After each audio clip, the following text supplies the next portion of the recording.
ونستغفره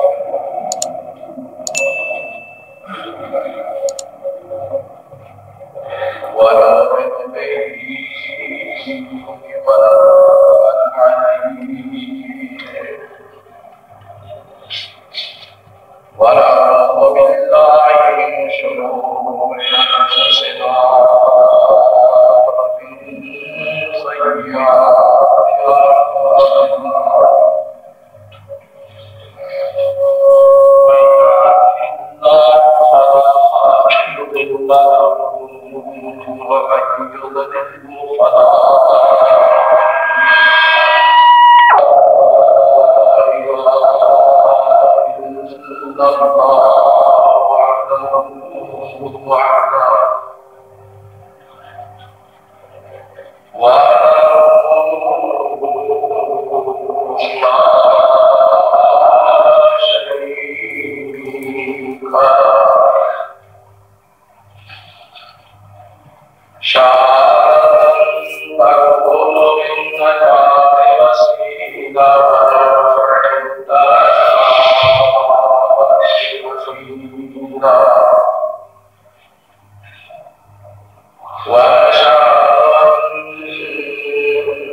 أعمالنا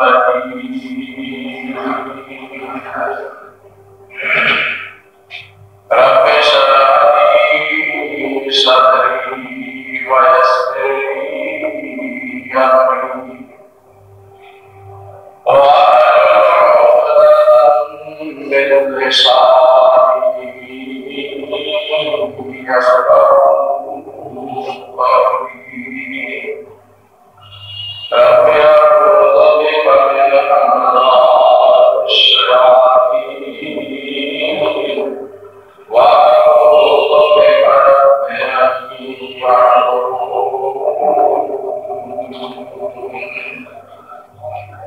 اللهم ارفعنا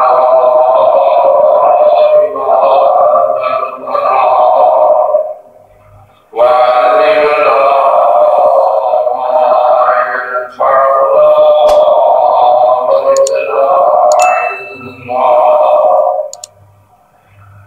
سبحان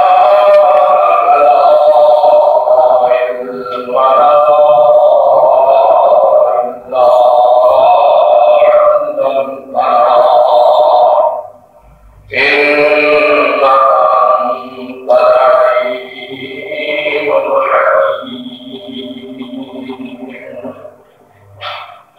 أما بعد فأعوذ بالله السميع العليم من الشيطان الرجيم بسم الله الرحمن الرحيم وعلى الله الذين آمنوا منكم وعملوا الصالحات ليستخلفنهم في الأرض كما استخلف الذين من قبلهم وليمكنن لهم دينهم الذي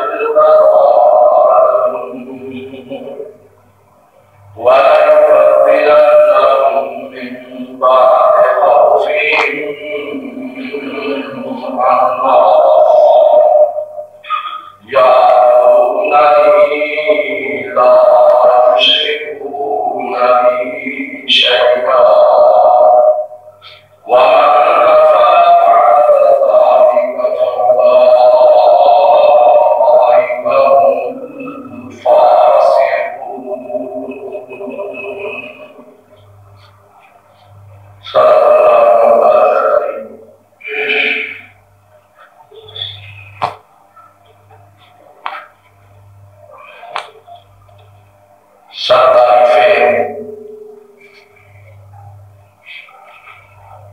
ہر قسم کی بڑائیاں عظمتیں ہمارے شان کی تقدیسات تکبیرات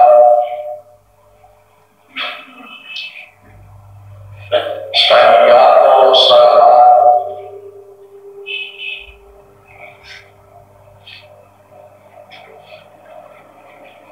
تقدیسات و تکبیرات اللہ پاک آپ کا بڑھا کی وحدہ لا شریک ذوالجلال والاکرام کی ذات جلوہ والحال کی ہدایت سے بار آپ کے پیشوار اور بے حد و حساب و سلام سید الکل فخر الرسول دانائے سبل حامی کل رحمت عالم سید ولد آدم حضرت احمد مصطفیٰ محمد مجتبیٰ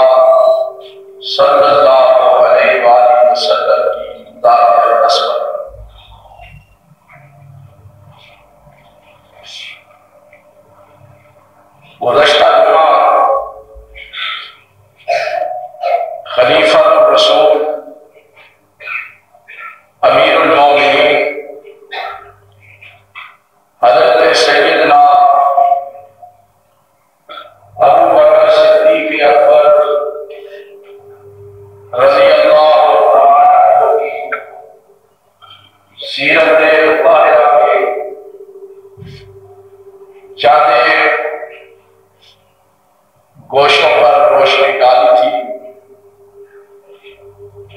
اور خلیفہ رسول کی زندگی کے چند تابندہ اور درخشندہ روشن و تابناک پہلو آپ کے سامنے رکھے تھے، تاکہ ہم ایسی مینار نور شخصیات کی پاکیزہ زندگیوں سے رہنمائی حاصل کر سکیں، اور ہم لوگ ان شخصیات کے ساتھ عقیدت و تعلق اور محبت و الفت کے دعوے کرتے ہیں، ہم کرتے ہیں، لیکن ہماری زندگیاں اس قدر ان شخصیات کی رہنمائی سے عملاً محروم ہے، اور یہ ہماری بدقسمتی اور بدبختی اور ہر درجے کی نالائقی ہے کہ ہم اس طرح کی عظیم المرتبہ شخصیات کی زندگیوں سے رہنمائی حاصل کرنے سے قاصر ہے، جبکہ اللہ نے ان شخصیات کو نہ صرف کے مینار نور بنایا، بلکہ اللہ نے ان شخصیات کو ہمارے لیے معیار ایمان بنایا، اور واضح طور پہ فرمایا کہ اگر تم ایمان کے دعوے میں سچے ہو اور اپنے ایمان کو پرکھنا چاہتے ہو تو آمنہ کے لال علیہ السلام کے صحبت یافتہ اور تربیت یافتہ لوگوں کے ایمان کو اپنے لیے معیار ایمان بناؤ، اور ایمان والو سچی بات تو یہ ہے کہ جس طرح ہمیں انبیاء کی جماعت میں حضرت محمد رسول اللہ کی ذات بے مثل و بے مثال نظر آتی ہے، اسی طرح صحابہ کرام کی جماعت میں ہمیں جناب صدیق اکبر کی شخصیت بے مثال نظر آتی ہے۔ جس طرح سارے انبیاء کا حق ہے، لیکن امام الانبیاء کی شان اور مقام انوکھی ہے، اسی طرح سارے صحابہ سچے ہیں، برحق ہیں، آسمانی نبوت کے چمکتے دمکتے درخشندہ روشن ستارے ہیں، لیکن ان سب میں جناب صدیق اکبر رضی اللہ تعالیٰ عنہ کی شخصیت ہر لحاظ سے بے مثل و بے مثال نظر آتی ہے۔